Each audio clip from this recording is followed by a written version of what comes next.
సరే అందరిలో ఉన్న అంటే ఇక ప్రతి అఘోర అనగానే వాళ్ళ మైండ్లోకి వచ్చేది ఒకటి శవాల్ని పీక్కు తింటారు. ట్యాగ్ లైన్ అదే, ఇదే ట్యాగ్ లైన్తో ఉంటారు. ఏంటి దీన్ని ఎట్లా? శవాల్ని పీక్కు తిన్నాము అని అంటే శవాల్ని పీక్కు తినరండి.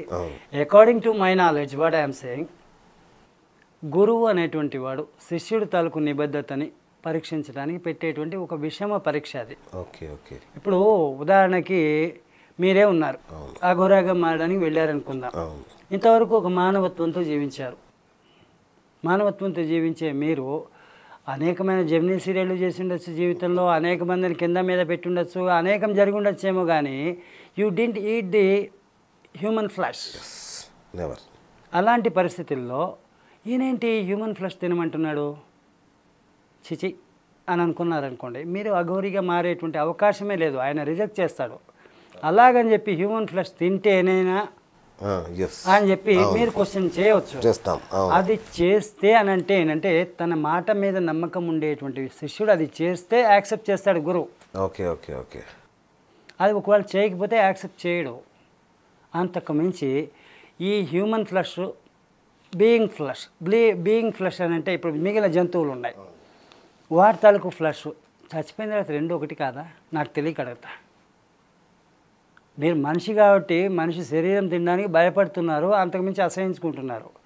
కానీ మీరు తినేటువంటి చికెన్ కావచ్చు, మటన్ కావచ్చు, అది చచ్చిపోయిన మృత కళేబరం కాదా? చెప్పండి. అది తిన్నప్పుడు ఇది ఎందుకు తినలేరు అని అంటే అప్పుడు గురువు చెప్పిన మాటకు అర్థం తెలుస్తుంది. మనిషి అనేటువంటి వాడు అహంభావిగా సాటి మనుషుల్ని పీక్కు తింటున్నాడు, జంతువుల్ని పీక్కు తింటున్నాడు, అన్నిటినీ పీక్కు తినడానికి తాను పుట్టాడని అనుకుంటున్నాడు. అలాంటి మనిషి నువ్వు మాకెంత అని చెప్పడమే కదా ఆ యొక్క విధానంలో అర్థం. Okay okay. ఇది మనం అర్థం చేసుకోకుండా వాళ్ళు శవాలనే పీక్కు తింటున్నారంటే మనం మనుషుల్ని పీక్కు తింటున్నామే సమాజంలో. బతుకున్న మనిషిని లైవ్లో పీక్కు తింటున్నాం. ఎంతకంటే ఘోరం ఎక్కడన్నా ఉందా? Okay okay okay.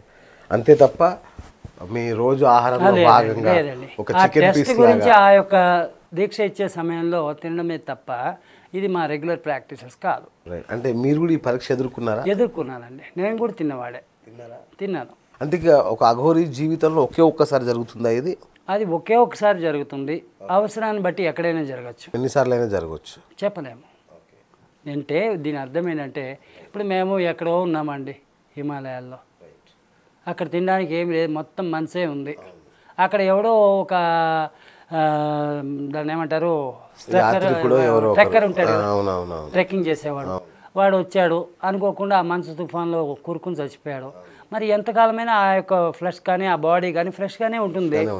మరి అలాంటప్పుడు తినాలంటే మాకు వేరే ఏం దొరకలేదు, అదే తింటాం, తప్పేముంది? ఓకే. అట్లా అని చెప్పి మనుషుల్ని చంపి తింటామని కాదండి. అదే శవాల్ని మాత్రం తింటాం. ఓకే. ఈ గంగా నదిలో కొట్టుకొచ్చి శవాల్ని తీసుకెళ్ళిపోతారు, అది కూడా జరిగింది, జరగంది ఏం కాదు. నేను అక్కడి నుంచి ఏం చెప్తున్నాను, ఒక గురువు శిష్యుడికి పెట్టేటువంటి టెస్టిమోనియల్లో ఒక భాగమే అది, కానీ రెగ్యులర్ మానిటర్స్ కాదు. క్యానిబాల్స్ లాగా రెగ్యులర్ కాదు. ఓకే ఓకే, సంతోషం. ఒక మిత్ బస్ట్ అయిపోయింది. ఇప్పుడు రెండవది శవాలతో సంభోగం. ఏంటిది? అయ్యో రామ, నేను ఒక గుండు సుదిస్తాను, గోడలో గుచ్చి చూడండి. గోడలో గుచ్చి చూస్తే గుండు సూదిని, అది శవాలతో సంభోగం సాధ్యమే. ఎలా అనంటే ఇప్పుడు మనిషి అనేటువంటి వాడు కానీ ఆడది కానీ మగవాడు కానీ చనిపోయారనుకున్నాం. ఆ చనిపోయిన మరుక్షణం నుంచి entire the body will get freeze. అవును. ఎప్పుడైతే అది గడ్డగట్టుకుపోయినట్టుగా ఒక చెక్క పేరులాగా తయారవుతుందో అలాంటి దాంతో ఎవరు సంభోగం చేయగలరు? అసలు అంగప్రవేశం జరుగుతుందా? అంగప్రవేశం జరిగినప్పుడు సంభోగం ఎక్కడిది? మరి ఇది ఎలా వచ్చింది? ఈ మిత్ ఎట్లా వచ్చింది అఘోరాల చుట్టూ? ఇందాక నుంచి నేను చెప్తూనే ఉన్నానండి. ఒక వర్గమేమో అఘోరాలకు ఫేవర్గా రాస్తున్నారు, ఒక వర్గమేమో యాంటీగా రాస్తున్నారు.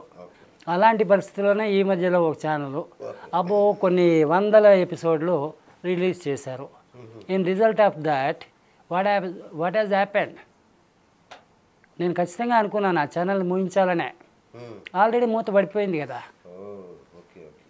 ఒకటి కాదు, 2 ఛానల్స్ కేవలం అఘోరాల మీద స్టోరీస్ విభిన్నంగా రాయటం, ఒక క్రిస్టియన్ సమాజానికి సపోర్టివ్గా బిహేవ్ చేయటం, ఇవన్నీ చేశారు. వీళ్ళ గురించి నేను చాలా సీరియస్గానే ఆలోచించాను, వీళ్ళ మీద యాక్షన్ తీసుకోవాలనే ఆలోచించాను. But God is great. నేను వేలు పెట్టకముందే వాళ్ళని తీసేశాడు. అర్థమైంది. చనిపోయిన మనుషుల్ని అఘోరాలు బతికించగలరు? Never, it cannot possible. కానీ బతికున్న మనిషిని బాగు చేయవచ్చు.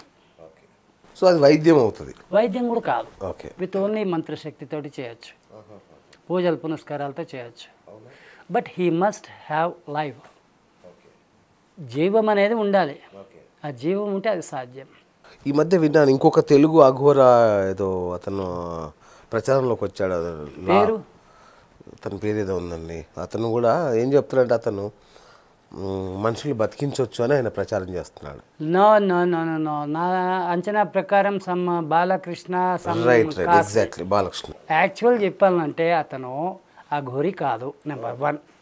నెంబర్ 2, శ్రాద్ధ కర్మలు నిర్వహించేటువంటి ఒక పంతులు మాత్రమే. ఓకే. అఘోరాలు గురించి నాకు తెలుసు అని చెప్పడం అనేది ఏదైతే ఉందో అది పూర్తిగా అబద్ధం. కేవలం ఆ కాశీలో తద్దినం భోజనాలు పెట్టుకుంటూ సత్రం నడుపుకుంటూ జీవించేటువంటి వాడు ఆయన. ఆయన వేసుకున్నాడు, అన్ని రుద్రాక్షలు వేసుకున్నాడు. అసలు అఘోరాలు రుద్రాక్షలు వేసుకుంటారో లేదు తెలుసా వాడికి? అఘోరాలు వాడేది ఏ ఒక్కటైనా గోల్డ్ అన్నది కానీ ఇంకేవి కానీ ఒంటి మీకు కనబడదు. ఏది కనబడినా అన్ని ఎముకలే ఉంటాయి. ఫర్ ఎగ్జాంపుల్ ఇది కూడా బోన్తో తయారు చేసిందే. ఓకే. ఇవన్నీ కూడా బోన్సే. మనిషివా? మనిషివి ఉంటాయి, జంతువులది ఉంటాయి. ఓకే. ఏదైనా సరే మేము ఎముకలకు ఇచ్చేటువంటి వాల్యూ ఆర్నమెంట్స్కి ఇయ్యము. ఏంటి ఎముకలకు ఆ స్పెషాలిటీ? నేను చాలా సినిమాలు అంటే నాకున్న మనకి ఇప్పుడున్న వాళ్ళకి ఉన్న సినిమా నాలెడ్జ్, మేమేం పురాణాలు చదివింది లేదు, తత్వాలు చూసింది లేదు. సింపుల్ చెప్పనండి, ఒక లక్ష్మీదేవిలాగా 7 వారాల నగలతోటి ఉన్న ఆ మనిషి ఒకనాటికి చనిపోక తప్పదు. ఆ చనిపోయిన మా వ్యక్తికి మిగిలింది ఏంటి? ఎముకలే కదా, అంతకు మించింది ఏముంది? ఆ ఎముకలే మిగిలేది చివరికి అన్నది అర్థం చెప్పేదే ఈ ఎముకలు మాకు. అది ఆ యొక్క సత్యాన్ని మర్చిపోకుండా ఉండడం కోసమే ఎముకలతో చేసినవే మేము వాడతాము ఆర్నమెంట్స్ అంటే. నాగుపాము మీద అది మనీ, ఇవన్నీ కూడా నైజీరియన్ బిజినెస్లు అండి. Okay okay. ఇవన్నీ కూడా నైజీరియన్ బిజినెస్. దీని గురించి చెప్పాలంటే ఈ నాగమణి అంటారు. అవును, నాగమణి ఏంటి, దాని తర్వాత ఈ ఆర్పి అంటారు. ఆర్పి అంటే రైస్ పుల్లింగ్ ఏదో అంటారు. దాని తర్వాత సమ్ ఆయిల్ పుల్లింగ్ ఏదో స్టోను, బక్షి స్టోనా ఏదో అంటారు, నాకు సరిగ్గా గుర్తు కూడా లేదు. అది ఒక స్టోన్ను చేతిలో పెట్టుకుంటే మీరు ఇక్కడి నుంచి ఇక్కడికి నాకు రివాల్వర్తో కాల్చినా కూడా ఏం కాదు అని చెప్పి ఒక ప్రచారం అన్నమాట. ఇలాంటివి అనేకమైనటువంటి నైజీరియన్ బిజినెస్లో ప్రచారంలోకి చేసి కొన్ని కోట్లకు అధిపతుల్ని భిక్షాధికులుగా మారుస్తున్నారు ఇవాళ రోజున. దీనికి కారణం ఏంటంటే ఆ యొక్క దొంగ పని చేసేవాడిదే తప్పని నేను అన్నాను. అత్యాశకు గురైనటువంటి వ్యక్తి చేసేది కూడా తప్పే. నేను ఇందాక చెప్పినట్టు ఆలోచనతోటి పరిశ్రమించి జీవిస్తే ఎందుకు కోటీశ్వరుడు కాలేరు? అది వదిలిపెట్టి ఇక్కడ ఏదో రైస్ పుల్లింగ్ అంటే ఒక చెంబు ఉందంట, ఆ చెంబుని కనుక నేను తీసుకుపోయి ఎక్కడో అమ్ముకుంటే నాకు కొన్ని కోట్లు వస్తాయంట. ఈ కోట్లకి నేను కొన్ని కోట్ల రూపాయలు ఈరోజు నేను ఖర్చు పెట్టాలంట. దీనిలో ఏమిటంటే అంటే ఒక 500% లాభం వస్తుందంట, లేదా 1000% లాభం వస్తుందంట. ఇవన్నీ కూడా మనిషిలో ఉండేటువంటి దురాశకు చిహ్నాలే కదా. వీటి మూలంగా ఎవడో వస్తాడు, మోసం చేస్తాడు. ఆ మోసం చేసేవాడిని పట్టుకుని వేళ్ళాడి మంచి చెప్పేవాడిని అర్థం చేసుకోకపోతే who are the responsible for their fate? ఈ మధ్య